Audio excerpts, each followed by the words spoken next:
Shanghai is a city of reinvention. For millions, its towering skyline represents a fresh start, a place to rebuild after a profound personal loss. Amidst the endless concrete and demanding work hours, a booming subculture of designer collectible toys provides a rare sense of comfort. For young, isolated workers, these blind box figures offer a tiny, affordable spark of joy. That was the appeal for a young woman named Melon. Following the sudden death of her father, she relocated from a quiet village to support her family, eventually taking a job at a local toy shop. The position came with a perk: first access to new releases. When a limited edition collection of the highly coveted Labubu dolls arrived at her store, inventory vanished almost instantly. Collectors stripped the shelves bare within hours. But Melon had quietly set one aside for herself. It was a strange variant. While most figures sported pastel colors, this one was covered in dense golden fur. And its trademark wide-toothed grin seemed just a little sharper, a little more fixed than the rest. When she brought the figure home to her small apartment, her typically affectionate dog, Bao, reacted with immediate hostility.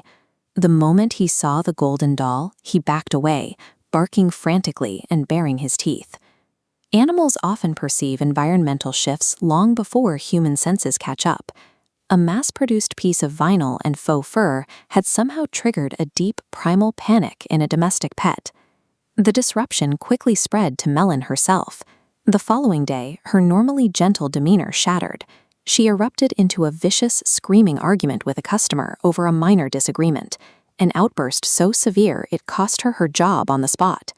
Walking home, Melon felt entirely disoriented. She couldn't explain the sudden surge of hostility. The anger hadn't felt like her own. It felt invasive, as if it had been forced into her mind. That night, the psychological pressure escalated into terror. She dreamt of an immense, rotting entity with deep red skin. It crawled slowly out of the shadows, reaching toward her throat, with violently sharp, elongated claws. She jolted awake. The golden Labubu doll, which she had left across the room, was sitting directly on her chest. All along her arms and neck, tight clusters of red, stinging bite marks marked her skin. Hearing her scream, Bao charged into the bedroom. The dog lunged onto the bed, clamped his jaws around the golden doll, and violently thrashed his head, tearing the toy into scattered shreds. Trembling, Melon gathered the remains and threw them deep into the garbage. In demonology, the transition from psychological distortion to physical injury marks the oppression phase.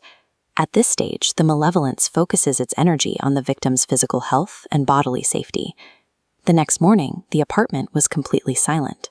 Melon called out for Bao, walking from the bedroom to the hallway, but the dog didn't respond. She finally checked the kitchen.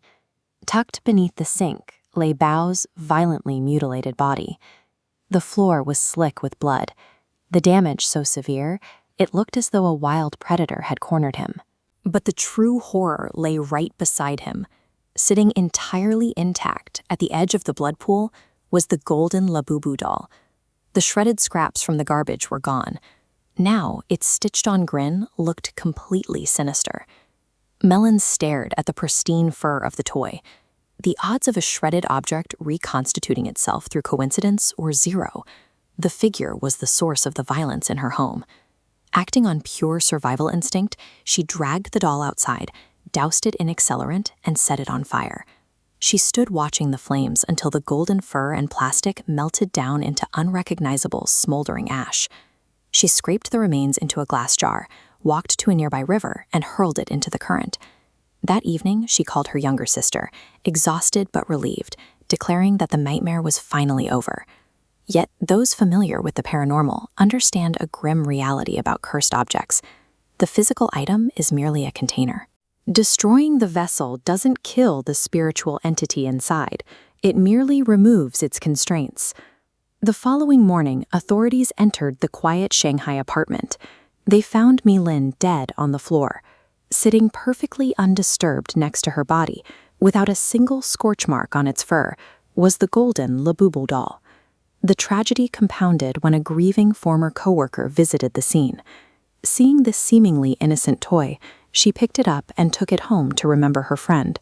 unknowingly carrying the entity right through her own front door. Soon, Mi-Lin's isolated case dissolved into a tidal wave of digital panic. Across forums and social media, users began reporting identical, horrific sequences. Sudden illnesses, financial ruin, and unexplained deaths were all tracing back to newly purchased Labubu dolls. The effectiveness of this particular curse lies entirely in its camouflage. By embedding itself within a highly coveted collectible, the malicious force secures an endless supply of victims who pay to invite the danger inside.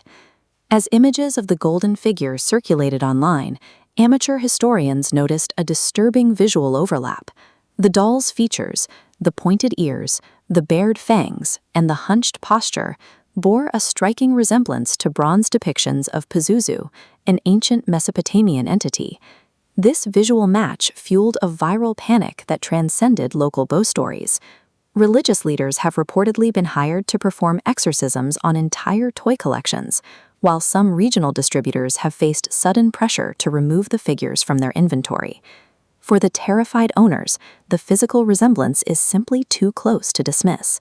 The prominent, jagged teeth, the large eyes, and the aggressive posture of the collectible mirror historical carvings of the ancient entity with unsettling accuracy. It prompts a deeply uncomfortable look at the mass-produced items sitting quietly in your own home right now. We have moved the setting of the haunt from the abandoned house to the retail shelf. By choosing to bring these objects into our most private spaces, we bypass the need for an invitation.